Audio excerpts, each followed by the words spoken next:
They say, the tree that bears fruit bends low, but the empty branch points to the sky. Remember those words, for they open the path to tonight's story. Not every tale begins with thunder or drums. Some begin in the quiet struggles of people, in the places where pride stands tall and humility bows low. Long ago, in a village of red earth and ringing cattle bells, two men walked different roads. One was a chief whose pride filled every corner of the council, the other a hunter whose silence fed more mouths than speeches ever could. When drought came, their paths collided, and the whole village learned which was stronger, pride that shouts, or humility that serves. This, my friends, is the tale of Chief Odena and the quiet hunter. Long ago, in a village surrounded by tall savanna grass and red earth, there lived Chief Odena. He was strong, broad-shouldered, and quick with words that stung like spears. Under his leadership, the village grew wealthy. Cattle filled the kraals, granaries overflowed with millet, and travelers feared to challenge his warriors.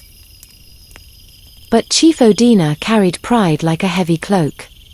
He looked down on everyone, even the elders who once guided him, even the youths who admired him. When a farmer offered advice, Odena laughed. When a woman asked for fairness, he scorned her. When a hunter brought meat to share, Odena boasted, "What are your small kills compared to my greatness? Without me, this village would starve." The people respected him, but fear sat heavier than love in their hearts. Among the villagers lived a young hunter named Kwame. He was not the strongest, not the loudest, not the most celebrated. His hut was simple, his clothes plain, and his words few. But Kwame carried humility as one carries water, gently, carefully, without spilling. He shared what he had, never boasting, never demanding thanks. Children liked to follow him, for he listened to their chatter. Elders nodded when he passed, for he greeted them with respect. And when he hunted, he took only what was needed. Chief Odena would sneer, "Look at that quiet one, hiding his weakness behind silence. A man who does not shout his strength has none." Kwame only bowed his head and said, "The drum that speaks too loudly soon breaks its skin." One year, the rains failed. The fields cracked, millet withered, cattle grew thin. The people looked to their chief for wisdom, but Odena's pride blinded him. He declared, "No one will leave this village to seek food elsewhere. We are strong. We need no one's help. I will provide." He sent hunters to chase game, but they returned empty-handed. He ordered farmers to replant, but the seeds dried in the ground. Still, he thundered, "Trust me, I alone will save you."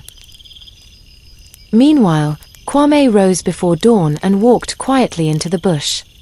He followed the tracks of animals no one else bothered to see. He dug where he knew wild yams grew. He found hidden streams and laid simple traps. He returned with baskets of food, not for himself, but for the children, the widows, and the elders. He spoke no boast, offered no speeches, only bowed his head when they thanked him. As hunger deepened, the people began to whisper, "Kwame feeds us when the chief's words give us only dust. Kwame listens when the chief shouts. Kwame bends low, yet he raises us up." Chief Odena grew furious. He called Kwame before the council and shouted, You dare to steal the loyalty of my people? You pretend at humility, but you hide ambition. Speak, Kwame. Why do you undermine me?" Kwame stood quietly, his head bowed. Then he said, "Chief, I am only a man. I take what the bush gives, and I share. I do not seek power. A hunter without a village is nothing, just as a chief without his people is nothing. I serve so we may all live." The council murmured in approval. The chief's anger burned hotter, but his words rang empty. Soon after, the drought worsened. Even Chief Odena's own family began to hunger. His pride could not cook millet. His boasting could not fill a calabash. One night, ashamed and desperate, he went quietly to Kwame's hut. He said, voice heavy like stone, "Kwame, forgive me. My pride has blinded me. I thought myself greater than all, yet I could not even feed my people. You, who never boasted, have done what I could not. Teach me." Kwame lifted a gourd of water and placed it in Odena's hands. "Chief, a river does not drink its own water. A tree does not eat its own fruit. What we have is for others. If you would lead, first you must bow. If you would be remembered, first you must serve." And in that silence, Chief Odena's heart broke open. His eyes softened, his voice bent low, and for the first time, he humbled himself before another. When the rains finally returned, the village survived, not by the strength of the proud, but by the humility of the quiet. From then on, Chief Odena ruled differently. He listened before speaking. He sought counsel before commanding. He remembered Kwame's words. "A river does not drink its own water. A tree does not eat its own fruit. What we have is for others." And the people flourished, not under the weight of pride, but under the shelter of humility. My children, remember this tale. A proud man may stand tall, but he stands alone.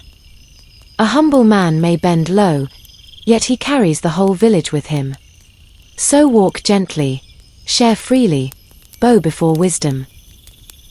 For the drum that boasts too loudly will split, but the quiet drum will sing for generations. If this story has touched your heart, carry it with you. Share it with another. Let the wisdom of the ancestors walk beside you. Until we meet again by the fire, walk slowly, live deeply, and let your heart beat its true rhythm.